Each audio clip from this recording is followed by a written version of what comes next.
Muchas gracias al Museo Arqueológico Nacional por acoger estas jornadas y la exposición de la Mercedes. Y comentarles que el Archivo General de la Administración se personó en el proceso del Odisei en la segunda fase del proceso, cuando se presentó el primer recurso a la primera sentencia favorable al Gobierno de España. Y nuestra misión fue justificar cómo España era propietaria de las cargas, cómo el Estado había indemnizado a los titulares de las cargas y de las mercancías que viajaban en las fragatas apresadas en el Cabo de Santa María en 1804. Y, además, nuestra misión consistía en presentar miles de documentos y miles de páginas de documentos complejos económicos del siglo XIX a un tribunal marítimo americano que desconocía totalmente los términos de la historia del siglo XIX español y, sobre todo, la complejidad de la historia económica de Europa y del siglo XIX y de la complejidad de la deuda pública española, de sus respectivas amortizaciones y de sus respectivas esa evolución de reconversiones deudísticas, que es una forma de financiación de los estados modernos en la actualidad. Eso fue como nos planteamos el proceso y eso fue como buscamos la documentación para justificar la titularidad de las indemnizaciones a los comerciantes y la titularidad de las cargas por parte del Gobierno de España. Lógicamente, en el apresamiento en octubre de 1804, de las 4 fragatas que traen los tesoros de la recaudación de los caudales americanos y de Filipinas, lo que están haciendo la flota inglesa es cortar la vía de financiación económica del Reino de España. Lo primero que se produce es la total descapitalización del Consulado de Indias y de los consulados de España, que en estos años está funcionando como si hubiésemos descapitalizado el Banco de España.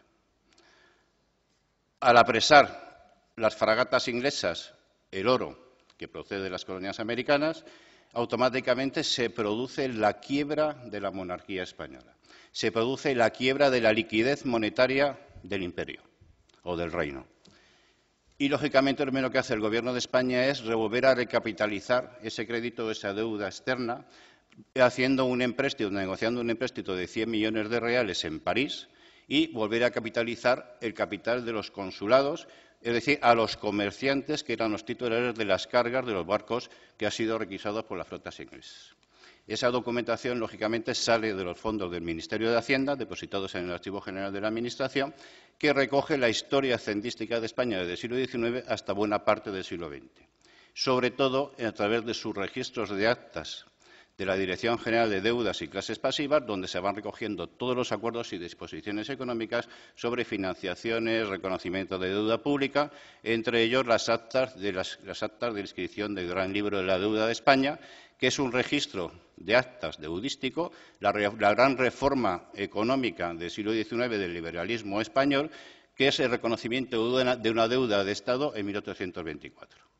Y la primera inscripción que se hace en ese registro del Gran Libro de la Deuda de España es el reconocimiento de la deuda de lo que se llamó las presas inglesas. Es decir, el reconocimiento de la deuda a todos aquellos particulares que llevaban sus comercios, sus mercancías, en las fragatas que sufrieron los apresamientos o los hundimientos en los periodos de guerra contra Inglaterra. Entre 1804 y 1808, la guerra no declarada, y luego entre 1808 y 1814, la guerra con Francia. Eso es lo que se recoge en ese Gran Libro de la Deuda, el primer compromiso español. Y esa documentación, lógicamente, es una de las partes de esos empréstitos o esas indemnizaciones a los comerciantes. Fue uno de los documentos que fuimos aportando al Tribunal de Tampa a través de los abogados que defendían los intereses del Reino de España. La segunda misión del archivo fue simplificar esa carga de cientos de documentos recogidos en los expedientes, unos 360 y tantos expedientes en total, abiertos por los distintos comerciantes en reclamación de las cargas o de las indemnizaciones que deberían percibir los españoles por los hundimientos de los barcos entre 1804 y 1808. Esa documentación, el Gobierno de España, a través de la Secretaría de Estado del Despacho, realizó un índice o inventario de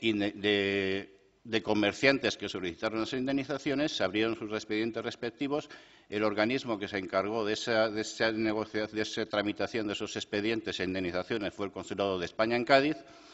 el cual debería remitir los mismos a la Secretaría de Estado del Despacho de Estado para que él lo remitiese a la Secretaría de Estado del Despacho de Hacienda para que fuese Hacienda la que indemnizase definitivamente a los comerciantes españoles.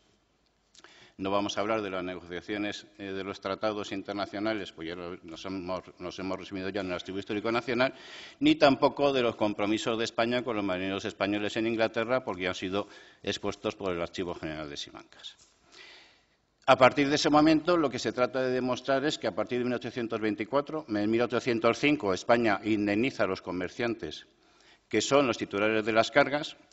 A partir de 1824, España asume las deudas de indemnización de todos aquellos que se consideran lesionados en sus intereses particulares por el apresamiento o los hundimientos de los buques en esa guerra no declarada contra Inglaterra. España se reconoce esa deuda y todos los particulares pueden reclamar y todos los particulares reciben unos títulos de deuda de una liquidez al 3%, que en 1851 se reconvierte en una deuda perpetua al 4% y que a partir de 1871 se decide la liquidación definitiva de esas deudas, pero hay algunos expedientes que todavía perduran o se terminan liquidando a partir del siglo XX, a 1917-1918, con la Ley de Administración y Contabilidad de 1911. Toda esa es la documentación compleja que se conserva en el Archivo General de la Administración y nosotros lo que hicimos es, con los abogados americanos, es resumir los documentos fundamentales para que el tribunal americano entendiese que no a pie a ninguna reclamación por parte de ningún particular ni de ningún Estado, porque España ya ha asumido el compromiso y los pagos, y eso es lo que conseguimos demostrar en la documentación del Archivo General de la Administración. Presentamos el inventario de los expedientes que se tramitaron en reconocimiento de las deudas. Fuimos presentando los documentos o los manifiestos de cargo originales que han sido presentados en primera de la mañana sobre las cargas de cada uno de los comerciantes. Presentamos la documentación de liquidación definitiva de esa deuda de España, del Gobierno de España, con cada uno de los particulares o de los comerciantes. Y, al final, presentamos la liquidación definitiva presentando las páginas originales o las copias compulsadas de la Gaceta de Madrid, que es el antecedente del Boletín Oficial del Estado, donde definitivamente venían las relaciones de indemnizaciones y los pagos efectuados a cada uno de los comerciantes o que se consideraban titulares de destino último de las cargas que traían los distintos buques y fragatas que fueron apresados o fueron hundidos en esa guerra no declarada en 1804 a 1808. Y, definitivamente, aparte de eso, conseguimos presentar al Tribunal de Tampa cómo, a partir de 1804, los propios comerciantes intentaron hacerse efectivo lo que se llamaban los seguros de avería, porque todas las cargas comerciales a partir del siglo XVIII iban amparadas en lo que se llamaban los seguros de comercios o de fletes marítimos, que precisamente las grandes empresas de seguros o de averías marítimas eran las grandes comerciantes, eran las grandes empresas de seguros y de fletes inglesas. Entre ellos, fundamentalmente, la empresa Gordon, que se negó, porque está la correspondencia, se presentó parte de los documentos originales de esa correspondencia, se negó a hacerse cargo de esa deuda o de esas indemnizaciones por los seguros de avería marítima, que es como se llama, porque consideraban que según los acuerdos en guerras marítimas, las cargas de los particulares no pueden ser embargados por los estados en litigios. Con lo cual, la compañía de seguros ingleses se desentendieron de las indemnizaciones porque entendían que era el gobierno inglés el que debería indemnizar a los comerciantes españoles porque por la ley de guerra o las leyes marítimas de guerra impedían el decomiso de las cargas de los particulares.